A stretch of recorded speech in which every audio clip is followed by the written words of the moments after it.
Hello, my friends, and welcome to the Redefining High Performance Podcast. My name is Ty Bennett. I'm excited to spend a few minutes with you today. And if you've been listening for the last few weeks, we've been talking about communication. We've been talking about storytelling. I did a 3-part series on the power of storytelling you can go back and listen to. And last week, I shared the 4 questions you want to answer in a presentation. Today, I want to share with you a methodology, a strategy for storytelling, specifically on how do you sell yourself without bragging. Now, I think there's a lot of professions where this technique is important. If you are in real estate, if you are a financial advisor, if you're an insurance agent, there's a lot of professions where at some point, whether it's direct or indirect, the question is asked, why should I choose you? Why should I do business with you?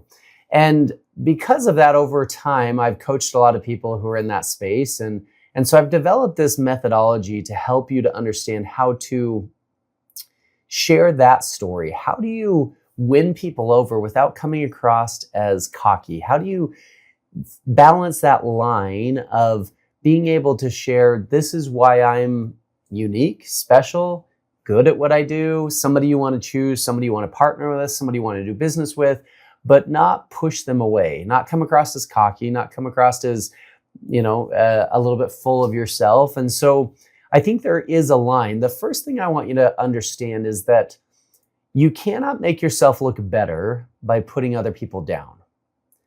So it's easy to try and put down the competition, but that doesn't paint you in a better light. So let's not go that route.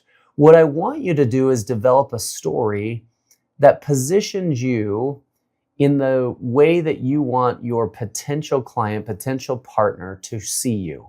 What is it about you that you either A, makes you unique, or B, you want them to know about you? Because sometimes what it is that we want them to know isn't necessarily unique, but it's important. So, for example, let's say, and I'll give you an example here in a minute of a couple of people that I've coached, but I had a couple of people that when we talked about that quality of what is it, if I'm sitting across the table from you, what is it that you want me to know about you? And they both came up with the idea of integrity. Now, integrity is not a unique characteristic. Hopefully, most people have integrity, but it's important. They wanted them to know, you can trust me. And in this situation, they were financial advisors. So you can trust me with your money. You can trust me to do the right thing. You can trust me to make the right choice. Where you spin this or where you make this so that you don't come across as I'm full of myself is you cannot be the hero of your own story. That's an important lesson, I think, in any storytelling is you shouldn't be the hero of your own story. Number 1, because you're probably not. And number 2, because it's not very relatable, right? And so the way that you do that then is we start to figure out that idea, that specific quality, where did it come from? Who taught it to you? Who's the mentor that gave you that perspective? Or what's a good example of it? Because what we're going to try and do is develop a story where I can share about someone else or something else that gave me this insight and then apply it to me and say, you can trust me to use this moving forward. But because of that, I'm not the hero of the story. So I was working with this gentleman named Walker, and as we were talking about this idea of integrity, I said, okay, where did that come from? And he was like, I don't know. I mean, I had good parents. And I said, okay, define it. What does integrity mean to you? And he said, it means doing what's right even when nobody's watching. And I said, okay, I like that definition. Where did you learn that? And he's like, oh, actually, I remember now. And he remembered this experience that he had. And so we turned it into a story. And so let me give you this example. So if Walker, as a financial advisor, is sitting down with people, at some point in the conversation, they're going to ask a question like, why, what makes you unique? Why should we do business with you? Something along those lines. And the story that he developed sounded like this. He said, that's a great question. When I was just out of college, my very first job, I was working at this company in my early 20s, and they had this team outing They called it an extreme team building experience. So we went to this like campsite, and they introduced everybody that was going to be there and the people who were running the camp. And all these guys were like military guys. And they divided us into small teams. They called us platoons. And we had a team leader. And our team leader was a Navy SEAL. And he looked just like what you would think. I mean, he was ripped. He was jacked. He just was this intense dude. And he started by saying something I didn't actually expect him to say. He said, we're in this as a team. And the way that a team actually wins is through integrity. Integrity means doing the right thing even when nobody's watching. You don't make decisions for yourself in this experience. You make decisions for the team. And so if everybody's committed to doing the right thing, we can all win together. We had this really cool experience that day. And the reason I want to tell you that story is because that's how I do business. Is I believe integrity matters. I believe that doing the right thing even when nobody's watching matters. And I'm going to make the right decisions for you and your money so that we all win. I promise you that. Do you see that little formula, right? Instead of Walker saying, this is who I am, this is what I do, he shared this little story about an insight that he learned, and then he applied it to himself to make the promise. I'll give you another example using the same idea of integrity. I was working with this other guy, also a financial advisor, and we're just going to call him Bob. And Bob, as we were talking about it, I asked those same questions. What does integrity mean? Where did it come from? We couldn't really come up with something. I said, okay, so let's pivot. What's a good example? What do you like? Like, what are you into? And he's like, well, I'm a big sports guy. And I said, okay, what kind of sports?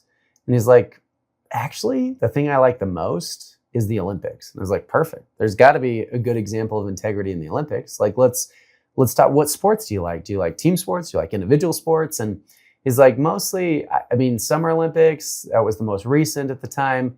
He's like, I love probably the individual sports. I love tennis. I'm like, okay, let's dive into that.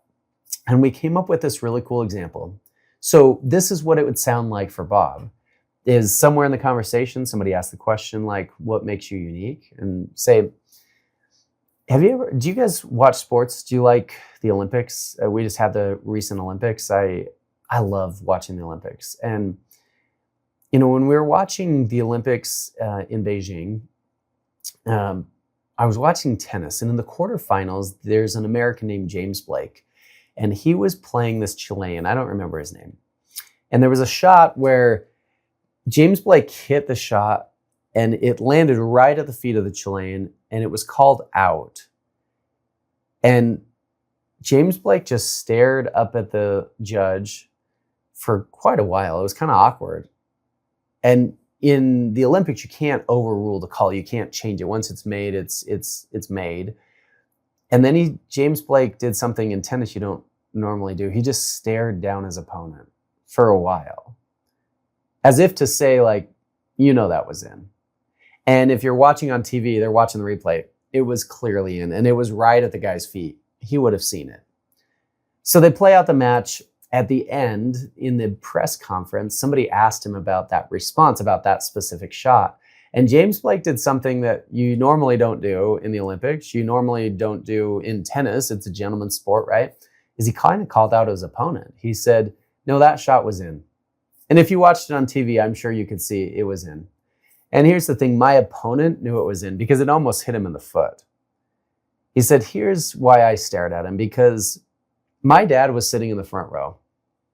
And if that had been me, if roles had been reversed and I didn't kind of call it out on myself, my dad would have come out of the stands and pulled me off the court. That's just how I was raised. It really is important to me. And I bring that up because I want you to know that that's how I do business. It's how I was raised. It's how I operate my business. If there's a tough call, I'm going to make it. If there's something I need to be upfront and honest about, I'm going to tell you. You can trust me to make the right call. That's how I operate. You see how you take that example that illustrates the point, that doesn't make you the hero, and then you apply it to yourself. So As you think about this for you, if you're ever in a situation where you need to tell a story that allows you to brag about yourself without actually bragging, then don't make yourself the hero of the story. First off, don't put other competition down because that doesn't make you look better. Second, don't make yourself the hero of the story. Find where you learn this or an example of it, share that story, and then apply that to you with some confidence and a promise that that's how you're going to operate with them moving forward. I hope that story helps. That has been a crucial story for a lot of people to be able to tell. And if you want to dive in deeper around communication, go back to some previous episodes as we've been diving into this idea of storytelling and presentation skills. It really will raise your level of performance as you learn how to communicate your message more clearly, more concisely, in a more compelling way. So thank you for listening to the Redefining High Performance podcast. My name is Ty Bennett. I appreciate you being here every single week. Please like, subscribe, rate, review, share this with a friend. Find me on social media, connect, share what you're learning from this, and I will talk to you again next week.